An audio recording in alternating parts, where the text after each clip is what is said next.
Okay, so for some tips for gathering your group and making it have a successful meetings and stuff, you could talk to your group about it and repeatedly remind them about meetings and ask them questions if they wanna have their group, or if they really want to be a part of this,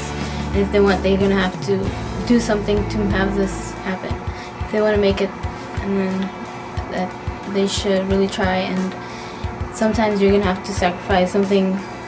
fun or something that might just be something that a one-time thing for something that's gonna make a big difference in your life. And also,